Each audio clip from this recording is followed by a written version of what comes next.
Let it be known that the New York Times, for all its posturing and for all the reactionary response to it, has never been a left-wing outlet. Something that I'm sure I will be reiterating throughout this segment is that this little gritty was published some couple days after the tragic, visceral, and violent murder of Breonna J.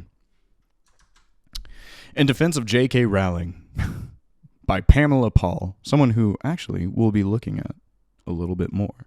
Pamela Paul has written such other hit articles and op-eds, such as What Liberals Can Learn from Ron DeSantis, Hip Hip Hooray, Cheering News for Free Speech on Campus. Now, when people say free speech, freeze peach on campus, what we're talking about is being able to say the N-word publicly in the back of a theater while eating beans, naturally. So yes, 2 days after the murder of trans 16-year-old girl Breonna J, child, might I reiterate, this op-ed was published. And we're going to read the whole fucking thing and get into a little bit of lore, okay? Trans people need and deserve protection. I believe the majority of trans-identified people not only pose zero threat to others, but are valuable. I respect every trans person's right to live any way that feels authentic and comfortable to them. I feel nothing but empathy and solidarity with trans women who have been abused by men. These statements were written by J.K. Rowling. Very interesting that you pull these 4 quotes and nothing else. These statements were written by J.K. Rowling, the author of the Harry Potter series, a human rights activist. Curious phrasing there. According to a nosy fringe of the internet and a number of powerful transgender rights activists and queer lobbying groups, a transphobe. Yeah, some human rights. We are talking specifically about cis women. However, as we've covered on stream before, Rowling's most recent normal one involving trans individuals within prisons of their identified gender, of which, as we have horrifically covered, these trials were incredibly one-sided, starting with the claim needing to be defended that these trans women were rapist men, and they had to prove that they weren't rapist men. Yeah, the human rights activist side of things, one might consider, at best, a little turfy. Something that I will be touching on a little bit later is that J.K. Rowling isn't a turf, because there is nothing feminist about J.K. Rowling. Even many of Rowling's devoted fans have made this accusation. In 2020, The Leaky Cauldron, one of the biggest Harry Potter fan sites, claimed that Rowling had endorsed harmful and disproven beliefs about what it means to be a transgender person, letting members know it would avoid featuring quotes and photos of the author. Yeah, if I also remember correctly, what is it? Handsome. My foot is stuck because of the boy now. Hold on. The boy almost ended stream. Go. Yeah, that's about right. Okay. The Quidditch teams on college campuses absolutely changed their fucking name into something else. A broom ball game? I don't know. To completely disavow J.K. Rowling. Other critics have advocated that bookstores pull her books from the shelves, and some bookstores have done so. She has also been subjected to verbal abuse, doxing, and threats of sexual and other physical violence, including death threats. I don't know about the rest of it. I can't speak to any of the rest of that. I will absolutely say that the doxing side of things is, let's look.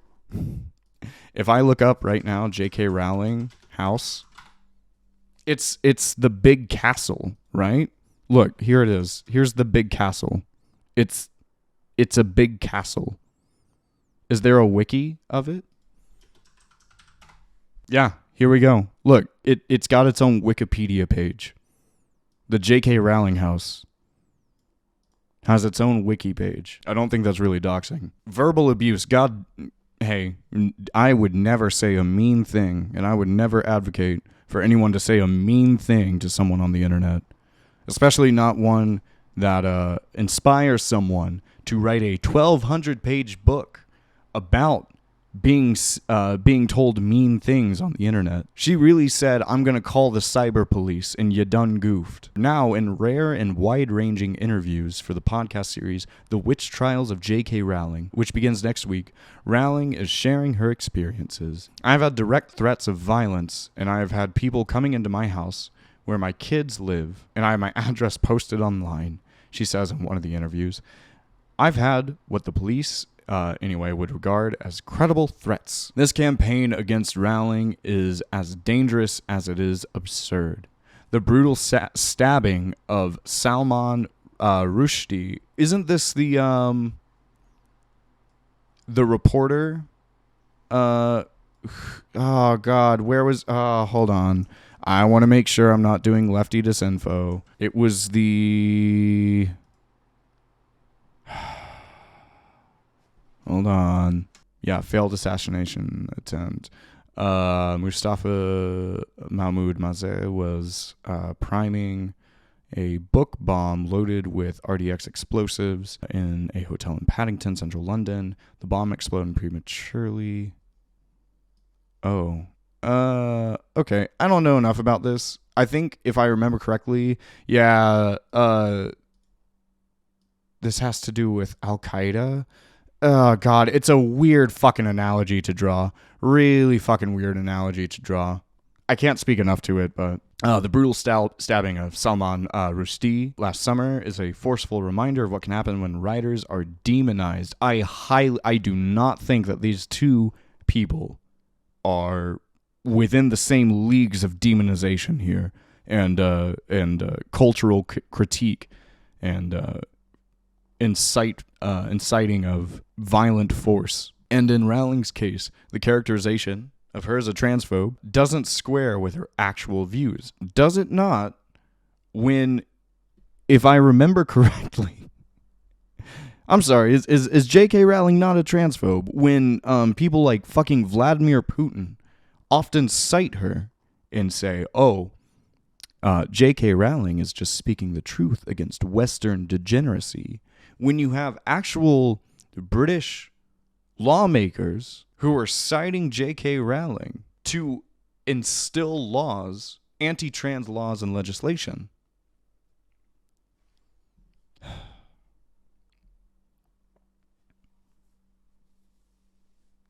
So why would anyone accuse her of transphobia? Surely Rowling must have played some part, you might think. The answer is straightforward, because she has asserted the right to spaces for biological women only, such as domestic abuse shelters and sex-segregated prisons. Yes, that is transphobic. Unquestionably so. When we're talking about biological women, sex is also falling on a bimodal distribution. It is not one or the other. There are no shortage, I believe, over some 1% of the world's population is intersex. When we look at domestic abuse shelters, barring the most harmed from domestic abuse, trans individuals from domestic abuse shelters, is in fact transphobic. And when we talk about sex-segregated prisons, as we've talked about on stream before, this catatonically increases the risk of sexual abuse from other prisoners, from guards, which, may I remind you, is exactly what the right wants. The group most known to make jokes about prison rape are the same people who constantly advocate for assigned gender segregated prisons. The times where J.K. Rowling was having a fucking normal one recently about trans individuals in prisons, it came down to vibes. It came down to, I was in a shower with a trans woman. It came down to a trans woman wasn't wearing makeup. And you know it was only that because if there were an instance, for whatever reason, of these trans individuals committing crimes to go into prison to rape women, we're already extrapolating so far here. But we would certainly hear about it. Unquestionably. I mean, it would be the talk of the town. It would make worldwide headlines. Because she has insisted that when it comes to determining a person's legal gender status, self-declared gender identity is insufficient. Yes. Oh, God, I hate to be a pause, Andy, and this is such a long fucking article, but absolutely. Trans and queer individuals who are, unfortunately, within their abusive households, their declared gender identity holds the most power. Even outside of that, even when these individuals are within loving families. In death, Brianna J., who had a loving family, who had loving friends, it was not buried as who she was, as who she is.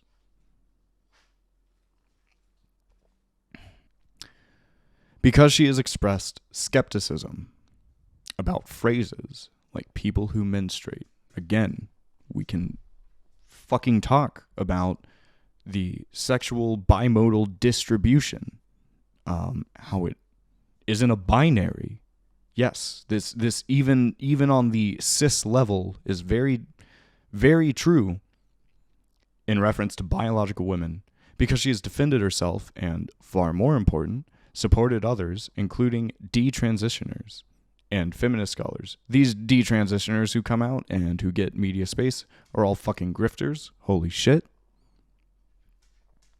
And feminist scholars. Which feminist scholars are we talking about? Cite. Why isn't there a citation here? Show me the feminist scholars that she's citing. When we talk about J.K. Rowling's feminism, it is not feminism in the slightest. I don't know if y'all remember when Roe v. Wade was overturned, and J.K. Rowling was having a, as always, normal one about trans people, and took some 3 days when the Roe v. Wade decision was being leaked.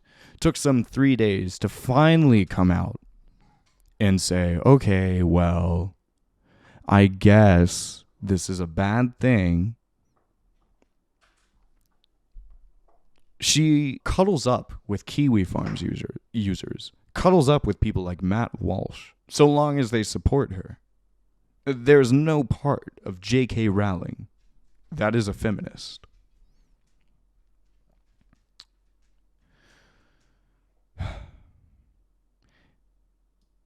Including detransitioners and feminist scholars who have come under attack from trans activists. And because she followed on Twitter and praised some of the work of Magdalene Burns, a lesbian feminist who has also made incendiary comments about transgender people. Let's learn more about Magdalene Burns. That name sounds mad familiar. Okay. Magdalene Burns was a British YouTuber, boxer, and software developer. Oh, she's dead. A lesbian radical feminist, produced a series of YouTube vlogs in the late 2010s focusing on such topics as women's rights and gender identity. You can't say the topic of gender identity and just say cover that. Burns' vlogs attracted the attention of transgender rights activists, some of whom accused her of being transphobic and a TERF. Burns co-founded the nonprofit organization For Women Scotland, which campaigns against possible changes to the Gender Recognition Act of 2004, among other things. Oh, okay, so a hateful person who died a hateful person, it seems. Huh.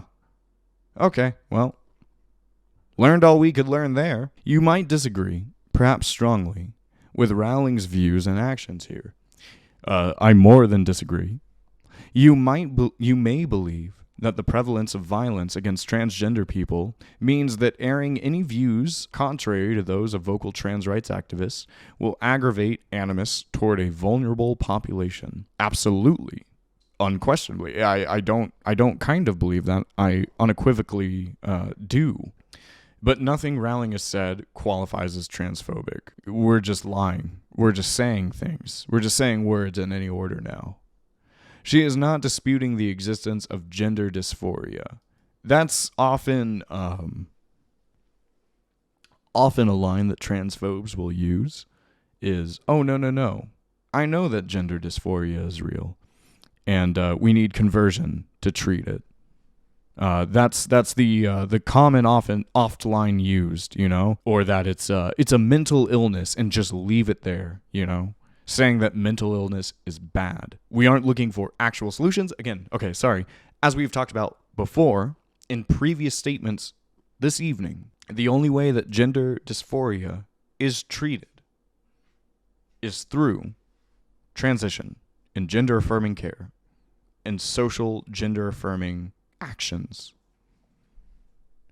She has never voiced opposition to allowing people to transition under evidence-based therapeutic and medical care. She is not denying transgender people equal pay or housing. She is unequivocally doing these things by denying them spaces within, let's go back to this earlier article, by denying them space within abuse shelters. She is actively calling for unequal treatment through proposed legislation that she is influencing. There is no evidence that she is putting trans people in danger, as we have disputed multiple times going through this, and has been claimed, nor is she denying their right to exist, and absolutely is. We can pull up her fucking Twitter, and I guarantee you... Oh no, she's writing another book. I'm sorry, I just saw this. Oh no, she's writing another fucking book. Oh god, that looks like so many fucking pages. Holy shit. Sorry, I was just trying to pull up an example of her being fucking transphobic on Maine, but oh god. Yeah, Robert Galbraith, the her writer pseudonym known for the violent influencer in conversion therapy. Violent insofar as electric shock therapy within conversion therapy. Yeah, trans prisoner fiasco is down in Sturgeon. Yeah, so we're calling for the active abuse of trans prisoners who, again, as we have covered on stream before, those prisoners were not given a fair trial and could potentially be innocent. This would definitely not fall under any legal purview, in my opinion. We move on. Take it from one of her former critics, E.J. Rosetta. Oh boy, we're going to be talking about old E.J. here. A journalist who once denounced Rowling for her support of transphobia was commissioned last year to write an article called 20 Transphobic J.K. Rowling Quotes We're Done With. After 12 weeks of reporting and reading, Rosetta wrote, "I've not found a single truly transphobic message." On Twitter, she declared, "You're burning the wrong witch." From my understanding, from the research that I've done, E.J. Rosetta is akin to the "why I left the left" grifter. I used to be a leftist, I used to be a feminist, but then all the wokies came to me. Yeah, here we go. And then I left. The wokies came after me. Are you ready for this big brain take? This is who we're citing, okay? I want you to look at me, okay? This is who this journalist is fucking citing, okay? Many words have trans in them. Transport, translate, transcribe, etc. But cis? Before recently, it was only used in one word before it was hailed as how to describe not trans people. A cistern. You know? that thing in a toilet. They're comparing biological women to toilets. Lovely. So when we're talking about cis and trans, we talk about, cis being close to, trans being far away from. But yes, that is indeed how etymology works. Incredible. Yes, this is who we're citing. Known trans advocate PP Rosetta. Oh God, I have another thread pulled up. Here we go. Okay. Every trans advocate who commented on this told J.K. Rowling that this story about being a trans ally who was commissioned to write those about JKR only to discover she wasn't transphobic was full of holes. Yet the GC movement embraced EJ. Today they regretted that. Why? Thank you, EJ Rosetta. Amid all the madness, this truly made my day. Okay, EJ writes, right, I'm done. 3 months ago, I was tasked with writing this fucking article.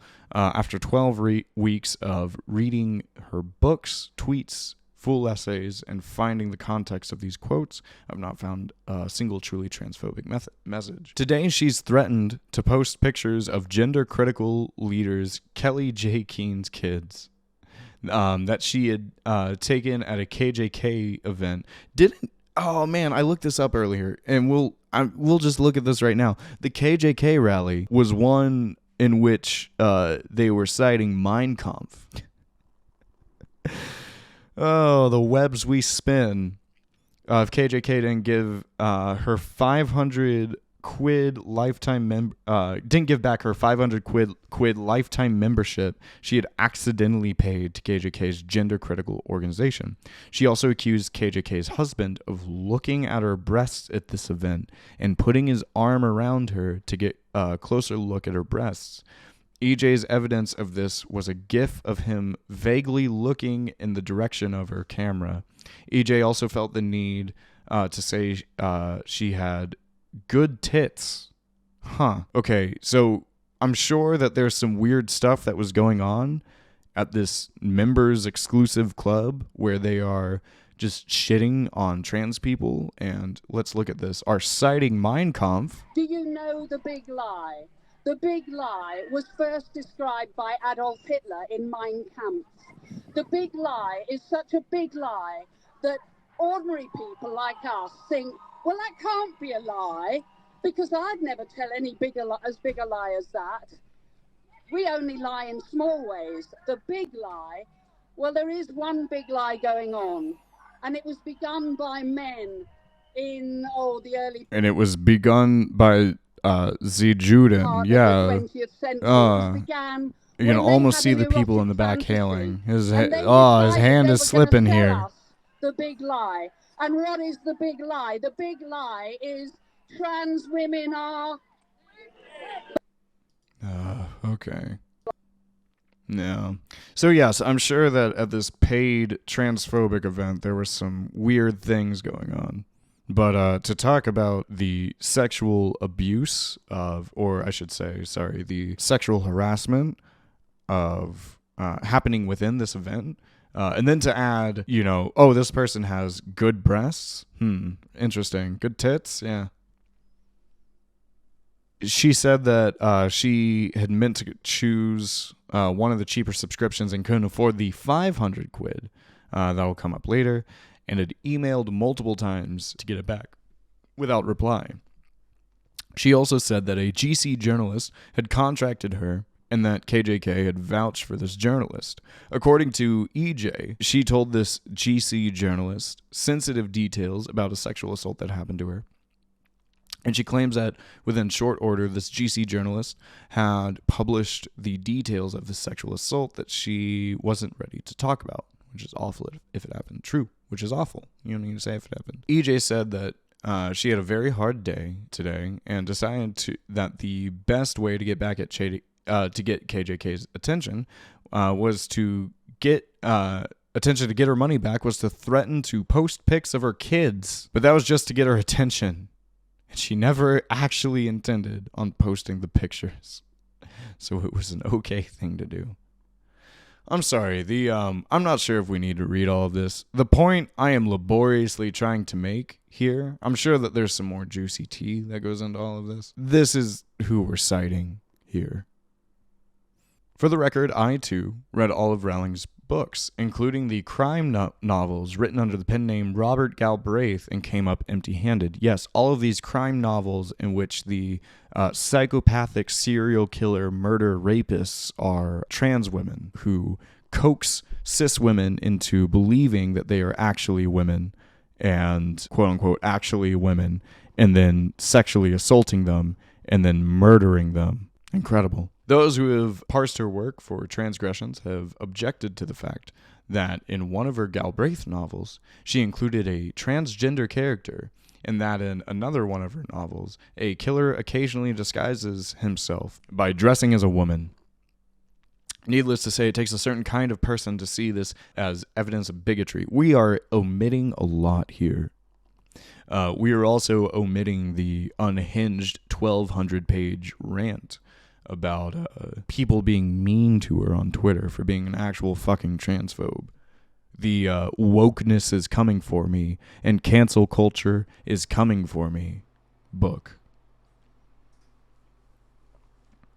This isn't the first time Rowling and her work have been condemned by ideologues. For many years, books in the Harry Potter series were among the most banned in America. Many Christians denounced the book's positive depiction of witchcraft and magic. Some called Rowling a heretic. Yes, these are the same people who are now actually fucking siding with her. You know, the evangelical church who denounced her, who called for the banning of her books, is now siding with her because she's met the mean threshold. She's just mean enough. Megan Phelps-Roper, a former member of the Westboro Baptist Church and author of Unfollow, a memoir of loving and leaving extremism, says that she appreciated the novels as a child, but raised in a family notorious for its extremism and bigotry, she was taught to believe Rowling was going to hell over her support for gay rights. Well, imagine where things stand now. Indoctrinated cult to indoctrinated cult, you know, from one pond into another pond of indeterminable size. Phelps-Roper has taken time to rethink her biases. She is now the host of The Witch Trials of J.K. Rowling. We are going to be talking about one of the guests, who y'all might be familiar with later on. The podcast based on 9 hours of her interviews with Rowling. The first time Rowling has spoken at length about her advocacy. Really? Highly doubtful. She put out that fucking unhinged manifesto about why the transes are coming for her and why she hates the transes and the queerses. What was it? Some 2 or 3, 4, 5 years ago? What, back in, was it 2017, maybe? Hold on. No lefty disinfo here.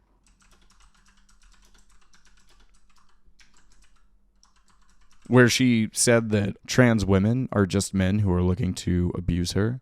Oh, this was back in 2020. Okay, yeah, so 3 years ago.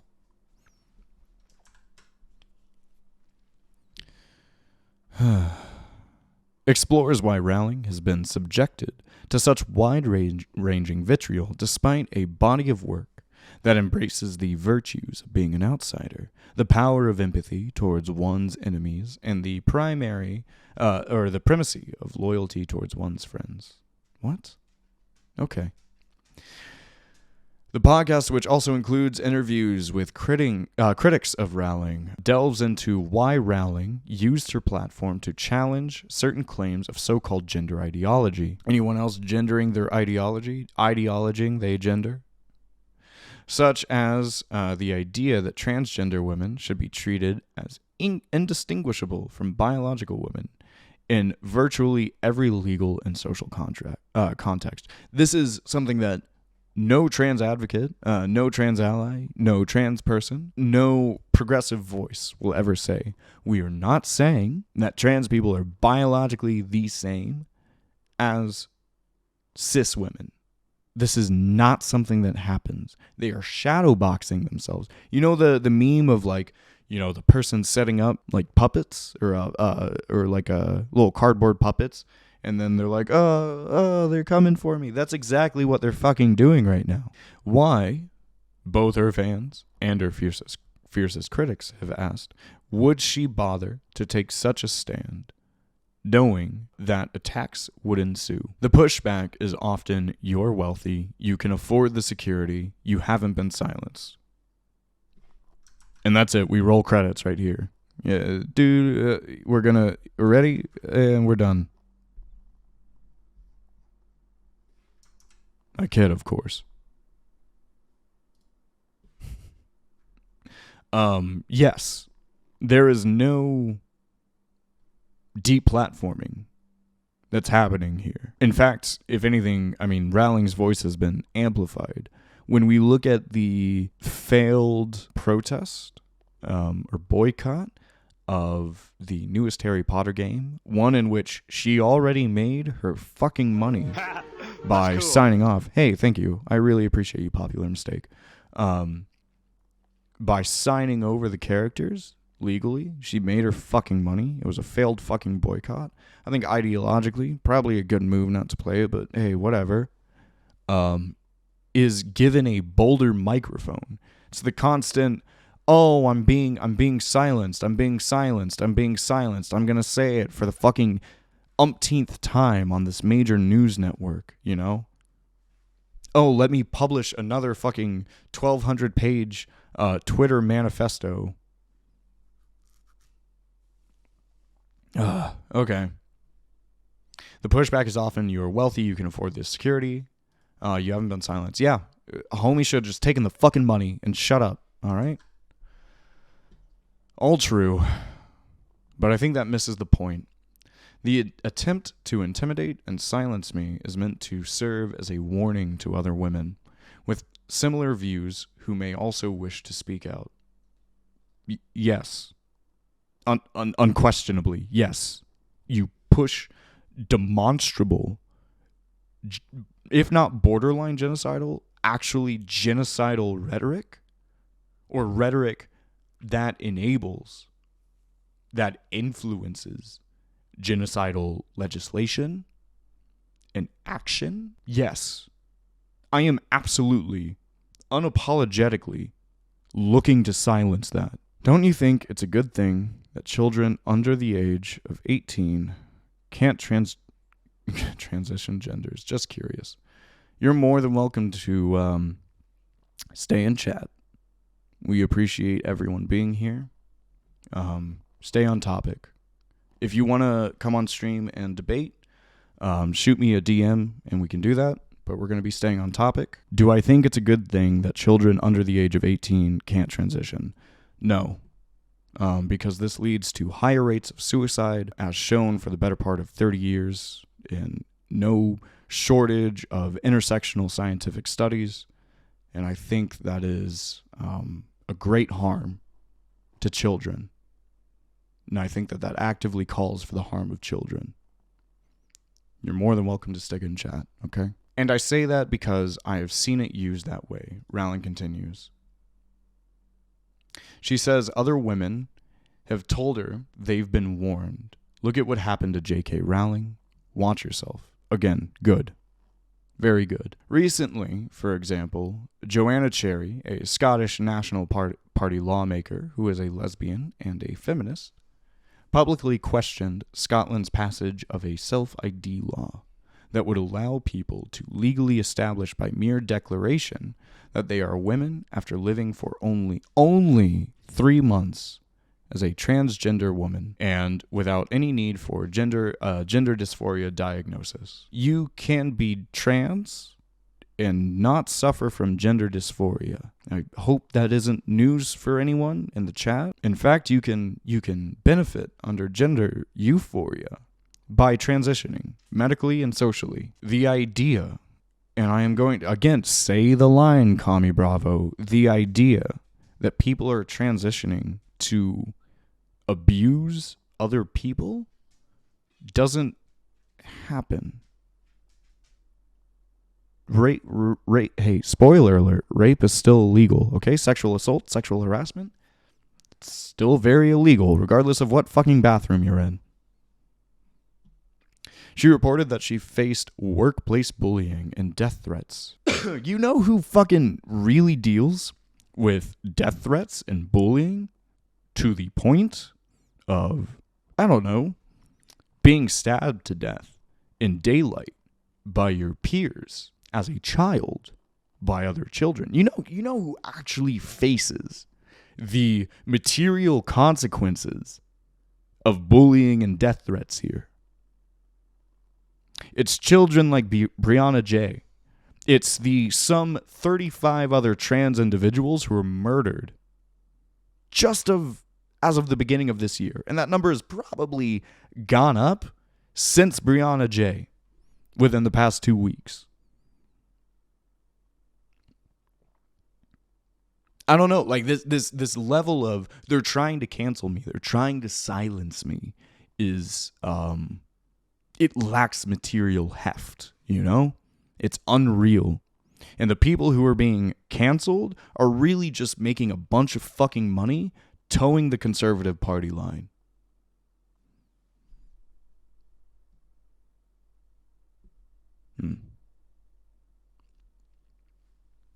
Anyway, she reported that she faced bullying and death threats. She was also removed from her front bench position in Parliament as a spokeswoman for justice and home affairs. I think some people are scared to speak out in this debate because when you do speak out, you're awfully wrongly branded as a transphobe or a bigot, she said, as being transphobic and a bigot. Phelps-Roper told me that Rowling's outspokenness is precisely in the service of this kind of cause.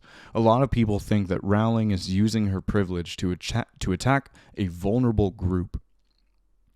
But she sees herself as standing up for the rights of a vulnerable group. What? No, she is. You can advocate for the rights of women while also disenfranchising other groups. This is nonsensical. Rowling, Phelps-Roper added, views speaking out as a responsibility and an obligation. She's looking around and is realizing that other people are self-censoring because they cannot afford to speak up. Who can afford? You look at people like fucking Dave Chappelle who say, I'm being canceled. Anyway, here's my other 6 fucking Netflix deals. Oh, and also any other director or animator or person who works on any other show who actually speaks out against transphobic rhetoric is going to be fired. Your show is going to be canceled. You're fucked. But good, if you're being bullied into silence, genuine silence, into a corner of irrelevancy on the internet that you feel uncomfortable with, good. I'm glad.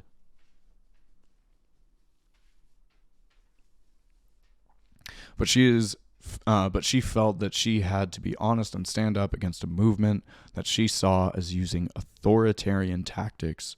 Yes, that. Any other trans using the authoritarian tactics? Any other trans person up using the authoritarian tactics here in the, the statist power that we have? We really said no more. We're forcing you into the gender camps. And until you transition into the gender opposite of yours, you will be punished. You will be listening to sissy hypno porn. As Rowling herself notes on the podcast, she's written books where from the very first page, bullying and authoritarian behavior is held to be one of the worst of human ills. Those who accuse Rowling of punching down against her critics ignore the fact that she is sticking up for those who have silenced themselves to avoid the job loss, public vilification, and threats to public safety that other critics of recent gender orthodoxies have suffered. What did you cite? Nothing? This is okay, I'm not getting anything of that. Public vilification, being mean to on Twitter. I've gotten nothing about physical safety. Free speech, Roe professor quits. Again, we've talked about what free speech means. You just want to say the hard R. That's it. Freeze Peach. Okay, I got nothing on physical safety again for the umpteenth time. Social media is then leveraged to amplify those attacks. It's a strategy Phelps-Roper recognizes from her days at Westboro. We leaned into whatever would get us the most attention, and that was the most outrageous and aggressive I see. Versions of what we believe, she recalled. She's saying that the transes are a cult, the queers are a cult, and everybody is going to want the life that trans people currently have. Yeah, sure. It may be a sign of the tide turning, along with Phelps-Roper, several like-minded creative people, though generally those with the protection of wealth or strong backing from their employers are finally braving in the heat in recent months, and after silence or worse from some of those young actors whose careers Rowling's work helped advance. Several of the actors from the Harry Potter films, such as Helena Bonham Carter and Ralph Fiennes, have publicly defended the author. Interesting how we are not talking about the several other actors, the cacophony of other actors who have come out and condemned J.K. Rowling's statements. They have disavowed her entirely. They said, hey, we had fun doing this little magical thing for us and the kids, but we don't like her, you know? She's a fucking weirdo and a bigot and a big old meanie and isn't invited to the reunion cast meetup of the movies. Interesting that we're only citing these two fucking idiots here. In the word of Fiends, J.K. Rowling has written these great books about empowerment, also about these hook-nosed individuals who control all of the money they're raising up against the wizarding world, and only you can stop them in the new Hogwarts Legacy. Yeah, incredible. Yes, about empowerment. Sorry, I got a little lost there, and something, some about young children finding themselves as human beings. It's about how you become a better, stronger, more morally centered human being. What this is saying, I feel, is that trans people are not better or not stronger and are not morally centered human beings, that trans people are actually immoral. Really interesting finds. Thank you. Finds, however you say it. The verbal abuse directed at her is disgusting. It's appalling. You know what I think is actually more appalling is the consistent murder and abuse, the conditions that a majority of trans people are currently living under, the transphobic, genocidal legislation that is going on right here in the States and on Turf Island. I think that is actually appalling. And not just some mean words said on Twitter. Because you know what you can do on Twitter? Here's a spoiler alert. Here's a fun thing. Here's a fun thing you can do. If you feel insulted on Twitter, if you feel bullied on Twitter, you know what you can do? You can log off. You know what you do if you are a trans person who is facing bullying, who is facing harassment? You know what you do? You hope that you can go to a park in broad daylight and not be fucking stabbed to death. I don't know about you, but I think that's pretty appalling. Just me personally, Despite media coverage that can be embarrassingly credulous when it comes to the charges of Rowling, a small number of influential journalists have also begun speaking out in her defense. Here in America, Caitlin Flanagan, I don't know about that American name there, buddy. Already raising some questions. Of The Atlantic tweeted last year, eventually she will be proven right, and the high costs she's paid for sticking to her beliefs will be seen as the choice of a principled person. Yeah. The direction that America is going, the theocratically fascist direction that America is going, I'm sure this statement will hold up. In Britain, the liberal columnist Hadley Freeman left The Guardian after she said the publication refused to allow her to interview Rowling. She has since joined the Sunday Times, where her first column commended Rowling for her feminist positions. Again, no part, absolutely no part of Rowling is feminist at all. If Rowling cared about the dissolvement of sexual abuse, she would not be calling for sex-segregated prisons.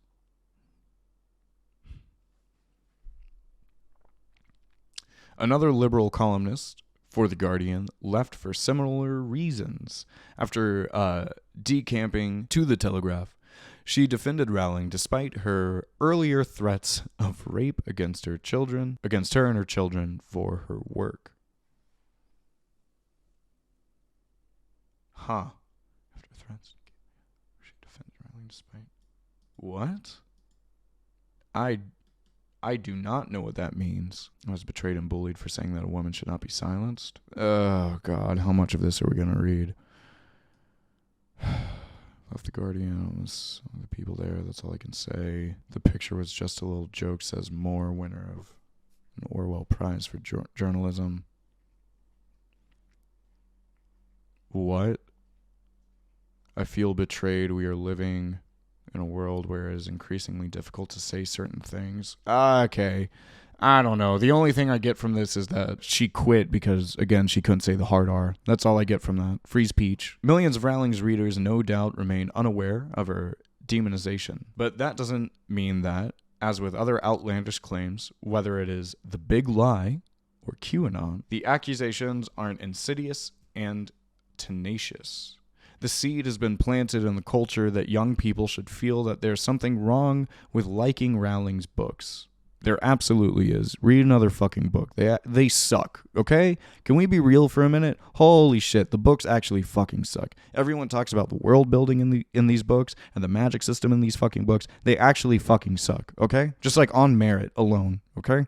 Despite all the anti-Semitic gross shit in there, and the post-adding of queer adjacent personalities retroactively just to add clout, just using these personalities and doing nothing with them and then going back and saying, oh, actually these people are all fucking degenerate. Also, I'm a big fucking transphobe. Just on merit alone, the books fucking suck. Read another fucking book. Read the Percy Jackson series, okay? They're pretty good. Fuck, the Aragon series is better. The Aragon series. The Dragon books are better than this. And they were fucking terrible and written by a child whose parents just gave them a bunch of money. Those are better than this. Ugh. That her books are problematic. And that appreciating her work is complicated. I doubt people are just leaving it here. It's just really interesting what we're omitting. In recent weeks, an uproar ensued over a new Harry Potter video game. That is a terrible shame.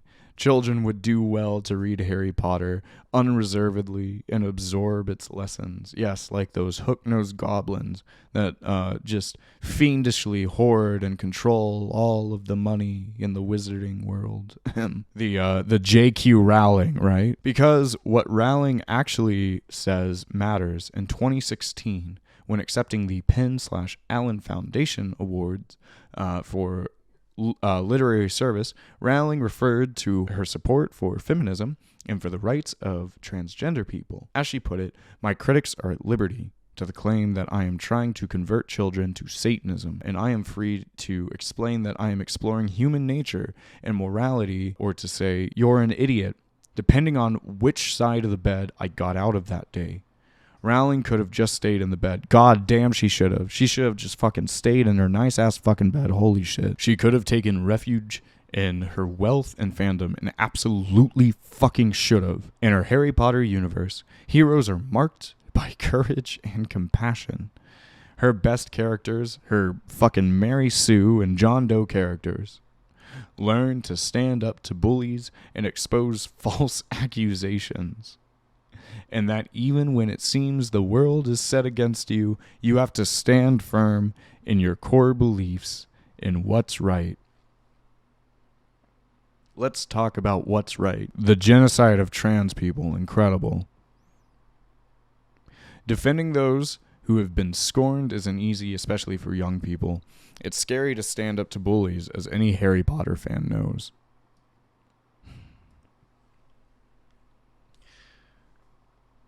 For, what was it? Years. Brianna J. was ceaselessly bullied before her inevitable, preventable, yet inevitable at the hands of carelessness, negligence at the site of this bullying, her inevitable murder. I think living that life in spite of that visceral level of harassment, I think that's fucking strength. I think that's standing up to bullying. I think that embodies these characteristics that you're talking about. Not being a multi-billionaire living in a castle, being queen transphobe on Transphobe Island, influencing transphobic legislation, having an ear into parliament, having an ear into global legislation.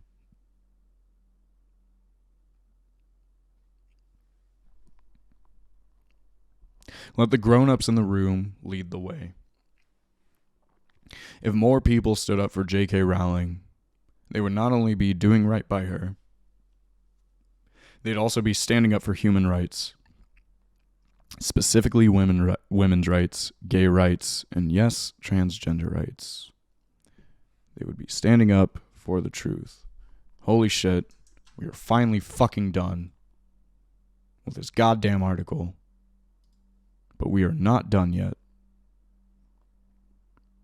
Oh boy, we are not done yet. I told you it was going to be a long one. Blurpay, you still in chat? You still want to come on stream? Feel free to let me know. Defend yourself, coward. Come on, be the Harry Potter. Stand up to bullies. We have more. In the meantime, we have more.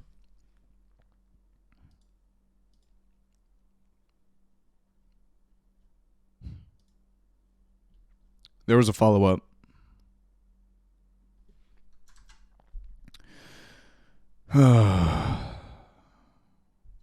J.K. Rowling and trans women, a furor.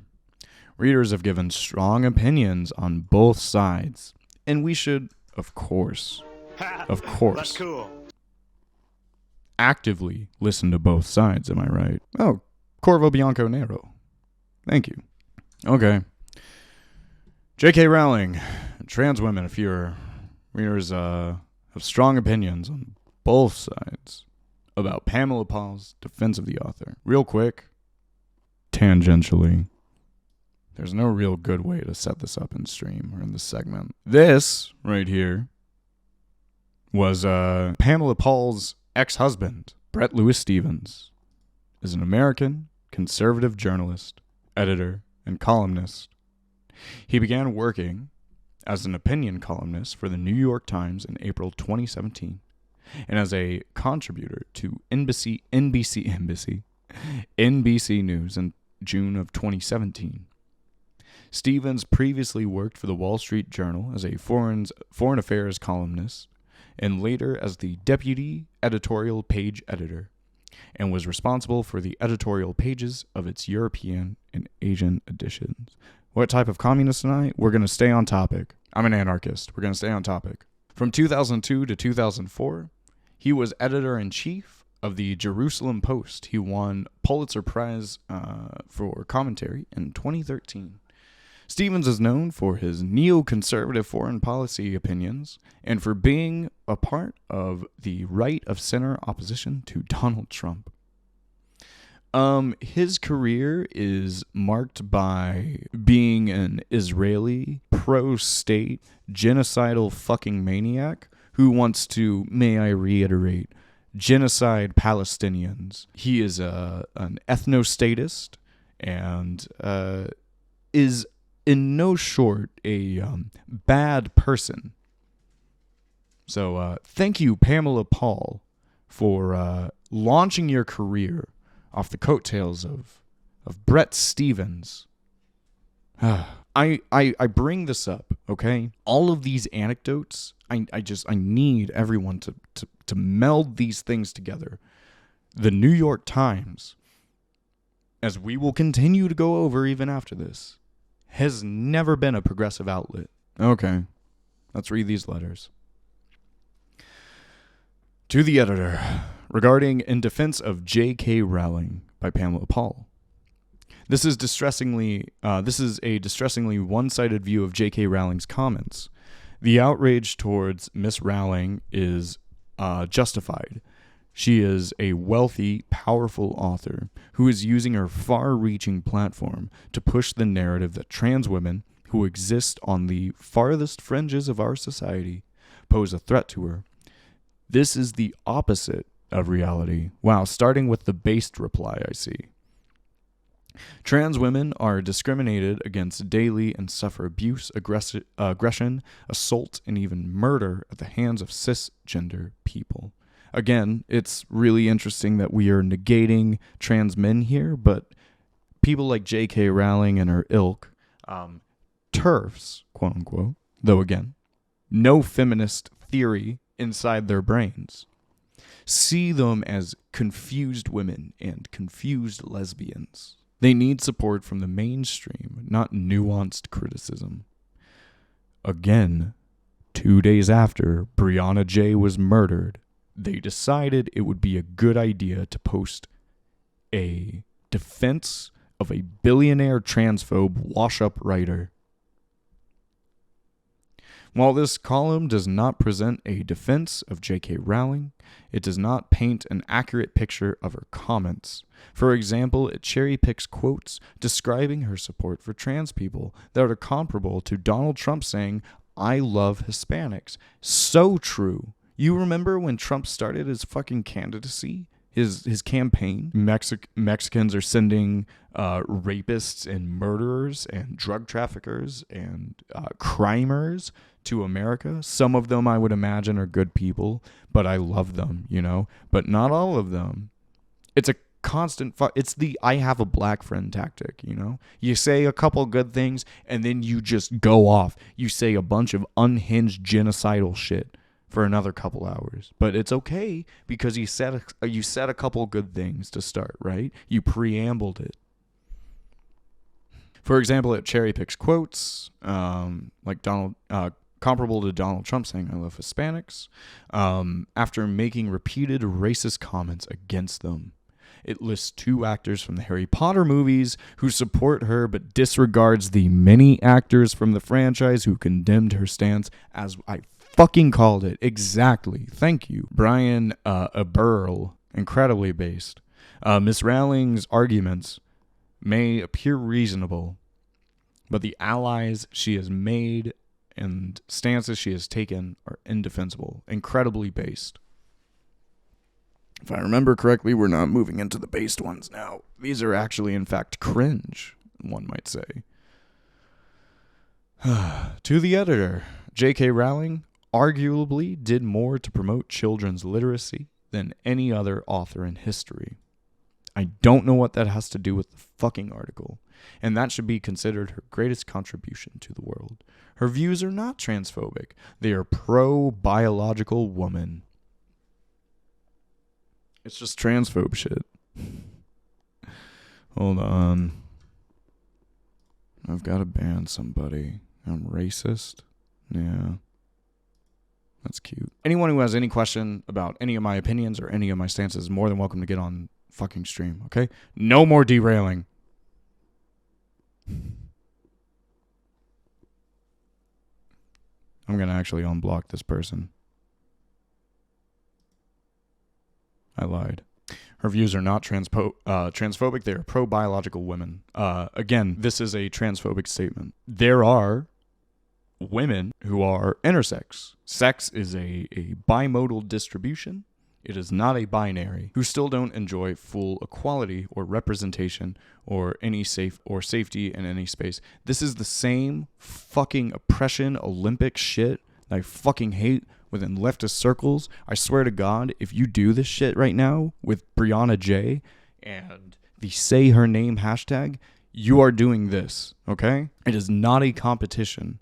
You can advocate for trans rights and you can advocate for equity within various forms of society's treatment towards women, just gender norms in general. You can advocate for both of these things simultaneously. You can actually believe in two things at once. You, chatter. I know, crazy, right? Bio women can be supportive of trans women and want spaces for bio women only, like sports, competitions, and domestic violence centers. Yes, let's point out the two things that actively harm trans people. Also, there's like what? Every time these cases are brought about with sports, it's always like one person, one kid in a state wants to do swimming and isn't even really that good at it. One trans kid wants to do a sports.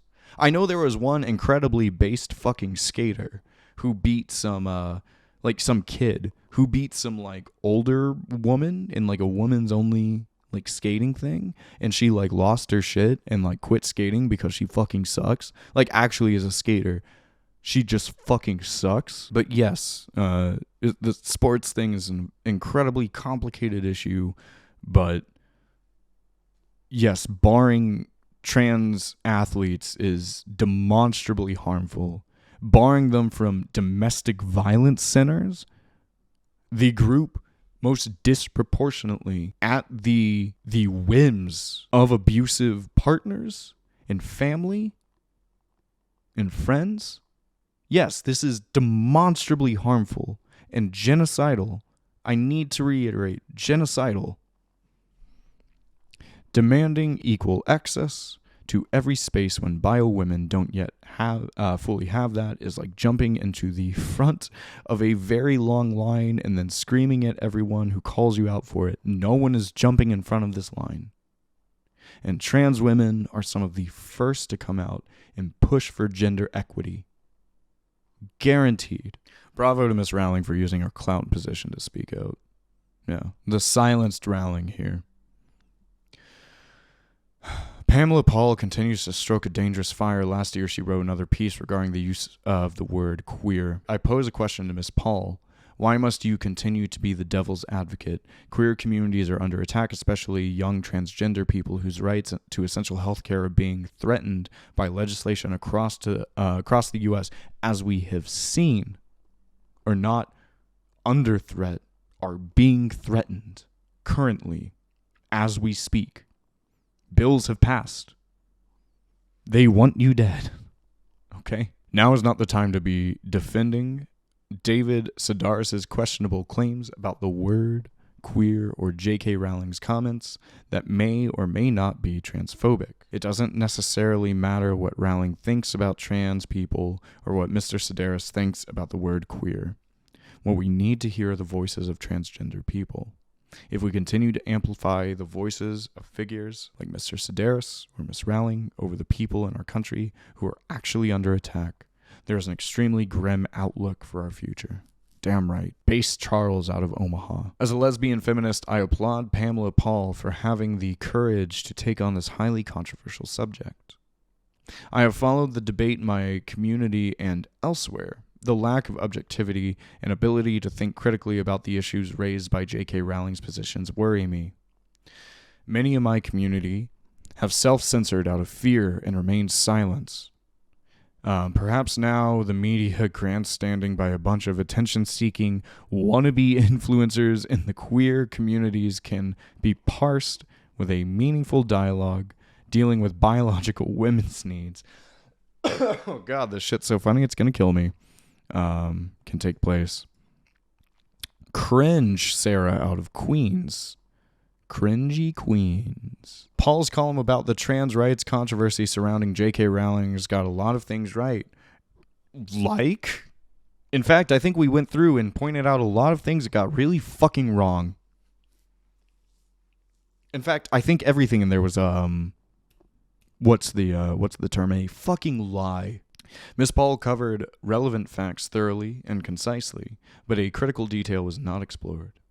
As Miss Paul's column says, Miss Rowling has asserted the right to spaces for biological women only, such as domestic abuse shelters and sex-segregated prisons. This stance effectively denies trans women any access to shelters for victims of domestic violence or rape, or detention facilities that align with their presenting gender. Since almost no trans-only spaces exist, denying trans women access to an already underfunded and scarce facilities that do exist leaves them in violent, life-threatening situations with no recourse. You know, started off really cringe, coming in with the based takes, yes, incredibly so. It is possible that Miss Rowling, Miss Paul, and others are unaware. They are fully fucking aware. I know why you're doing this. You cannot play nice with the other side. Are unaware of how dangerous it is for a transgender woman to be housed with male prisoners. They know full well the cruelty that is involved with that. And they want it. They sneer at it. It's the butt of all their fucking jokes. They have the one joke, the helicopter joke, and they have prison rape, and that's it. Or how devastating it is for a person to be refused shelter from a violent living situation. They know. Those with more privilege and access must always seek more understanding of those different from ourselves before advocating to deny their rights and access to necessary resources. I am so glad someone is addressing this issue, and I want to thank both J.K. Rowling and Pamela Paul for their courage. The most important point was what the host of a podcast about Miss Rowling said. We will be talking about that podcast next. A lot of people think that Rowling is using her privilege to attack a vulnerable group, but she sees herself as standing up for the rights of a vulnerable group. I don't care how you see yourself, dude. You are actively calling for the harm of a community. I agree. I've supported trans rights for ages. I have an incredibly dear friend who underwent the surgery, whom I have supported and cheered on throughout her journey. But acknowledging a distinction can't or shouldn't be viewed as fearful, unfair, or hateful. This doesn't happen. No trans person, no progressive ally, no progressive voice is saying that trans women and cis women are the same. When we say trans women are women, we are not saying that they are biologically women. We are saying that they function socially, that they are women, that they are who they say they are. These are the same fucking people who will point to what a biological woman is, right? And say, oh, a woman is someone who can bear kids. There are women who can't bear kids. These are people who will say, oh, a woman has a period. Okay, well, your grandma's not a woman. And we just keep going down. Oh, well, women wear dresses. Okay, well, there are men that wear dresses. Women don't have facial hair. Well, there are women that fucking have facial hair. It is unfortunate that more people don't recognize that women born biologically female have been and are still a marginalized group in and of themselves, and that once again we're under assault.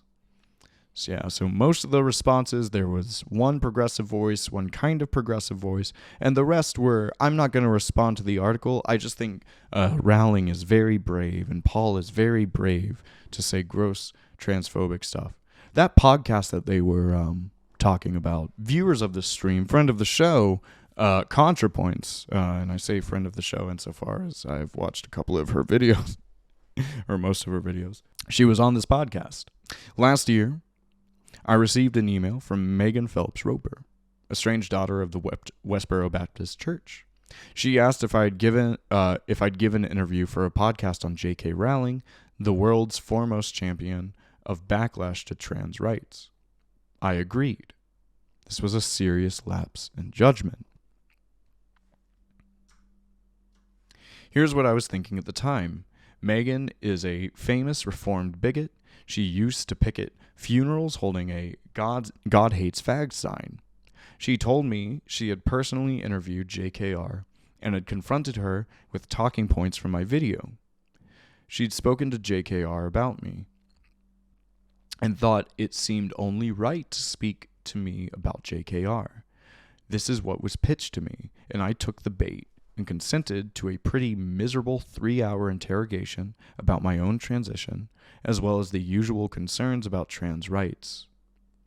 At the end of the interview, Megan asked if I had any advice about the project, and I said the one thing she definitely should not do is frame the conflict as a debate between two equally legitimate sides. Trans people versus transphobes. Both have some good points. It's clear now that this is exactly what she's done, how she's conceptualized the project from the outset. Her stance seems to be that trans people and transphobes are equally dogmatic and combative, and that if we could all just have a calm, civil conversation, empathy would prevail. Demonstrably, this is not what's going to happen.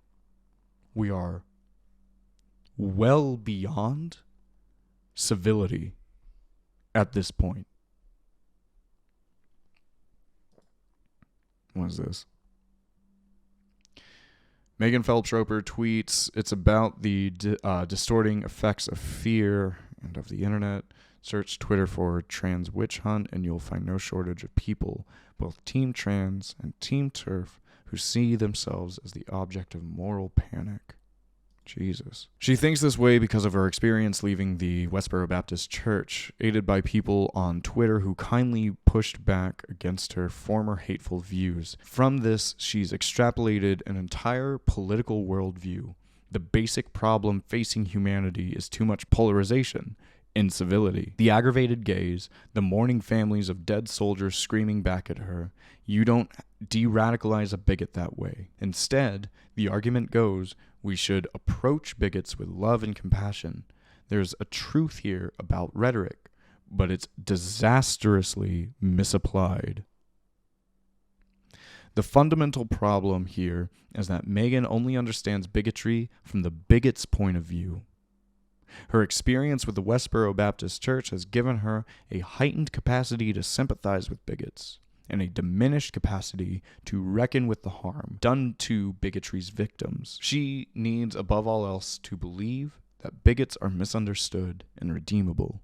So instead of committing to anti-bigotry post-Westboro, she's retreated to a spineless skepticism with no moral convictions beyond wondering, who's the real bigot here? I guess we'll never know. This empty centrism cannot conceive of a systemic power of legislative, institutional, and stochastic terror threats wielded against queer people. In assessing the trans debate, it is no standard but civility by which to judge the merits of both sides. Megan does not seem to grasp that trans people are fighting for our lives, and that the right to exist in society, our right to exist in society, and that this fight is in no way equivalent to the rationalizations offered up by people who oppose trans rights, even when the former are angry and the latter composed. She thinks God hate fags is wrong because it's rude, but if God merely has a few reasonable concerns about fags, well, then we'd better just do a whole podcast exploring the intricate nuances of her point of view. I don't want my involvement to lead to lend any legitimacy to this. I regret my participation. It would not have participated had I fully understood the nature of the project. I feel that I have been used. I share the sentiments of other trans people who were speaking out against it. Yeah. Oh God. I couldn't even fucking fathom being the largest trans voice online right now and being used like that. Can't even fucking fathom. There was a massive letter Oh God, my voice is like shot right now. There was a massive letter to the New York Times before this came out, with a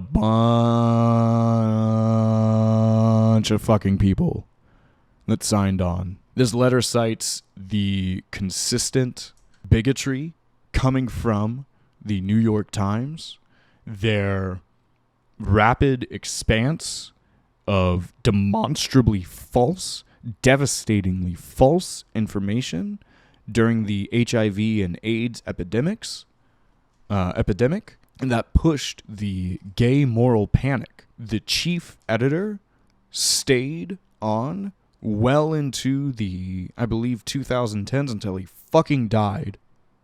And nothing has changed. We are still doing this.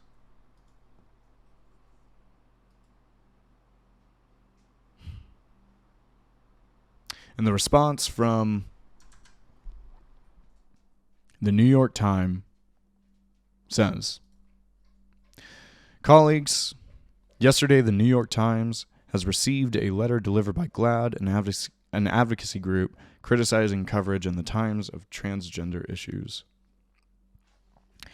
It's not unusual for outside groups to critique our coverage or to rally supporters to seek to influence our journalism. In this case, however, members of our staff and contributors to the Times joined the effort. The protest letter included direct attacks on several of our colleagues, singling them out by name. Yes, holding people accountable. That is part of the letter, unquestionably. Oh, I hate being held accountable for the positions that I actively advocate for and publish. Well, motherfucker, you said it. You published it. You pushed this shit. Stand by it. Show some fucking backbone. You gelatinous spined fucks.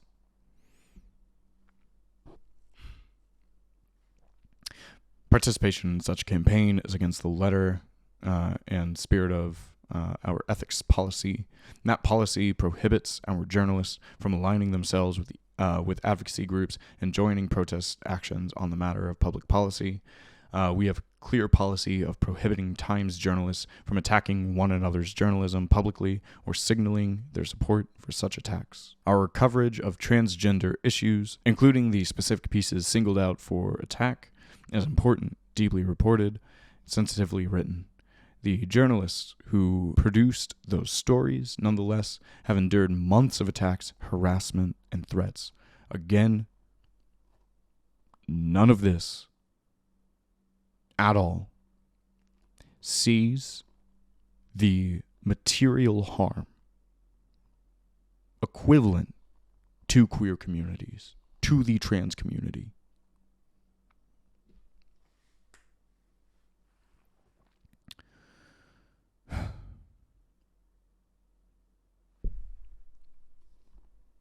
Do they essentially just say get fucked? I don't know how much more my voice can take of this for the time being. We realize these are difficult issues that profoundly affect many colleagues personally, including some colleagues who are themselves transgender. What a fucking slap in the face that must be then. We have welcomed and will continue to invite discussion, criticism, and robust debate. Yeah, both sides, right? One side says, hey, let's genocide this side. And the other side says, not that.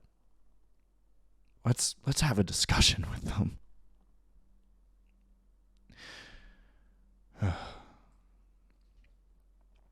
Even when we don't agree, constructive criticism from colleagues who care, delivered respectfully and through the right channels, strengthens our report. We do not welcome and will not tolerate participation by the Times journalists in protests organized by advocacy groups or attacks on colleagues on social media or other public forums. Okay, so the journalists that signed on are fucked. We live in an era where journalists regularly come under fire for doing solid and essential work. We are committed to protecting and supporting them. Their work distinguishes this institution and makes us proud. There's a difference between Trump calling out fake news and this shit, which is just vitriol it's not even fake news. It's just vitriol. No. You see, trans people are advancing their nefarious agenda to check notes, live our fucking lives. Yeah. Yeah, it's a real nefarious goal. Morgan is fine. Thank you for coming into stream again. I really appreciate you being here. Oh boy. Where do we leave this? Hi. Brianna J. was a victim of this rhetoric. Every transphobe, J.K. Rowling, Matt Walsh, and their acolytes led to her murder. And 2 days later, the New York Times, the progressive, leftist New York Times, decides to publish an op-ed running defense for a wash-up, shit-fucking writer, transphobe piece of shit who cozies up next to people like Matt Walsh and yet labels herself as a feminist just asking questions. And the Times decides 2 days after the violent murder of a fucking child that it's time to run defense for a billionaire, a transphobic billionaire.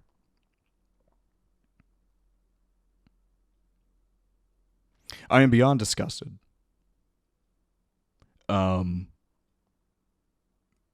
I wish for statements that my attorney would rather me not finish.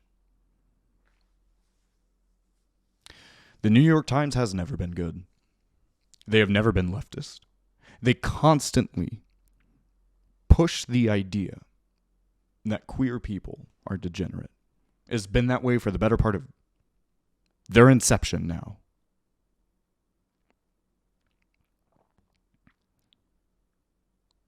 I have nothing but disgust.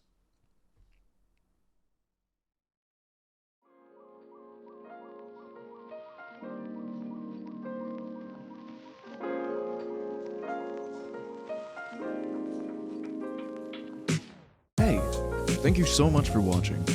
If you're so inclined, feel free to like and share the video, and subscribe to my YouTube channel for more. If you would like to join chat on stream, go pop on over to twitch.tv/CommieBravo. I hope to see you there.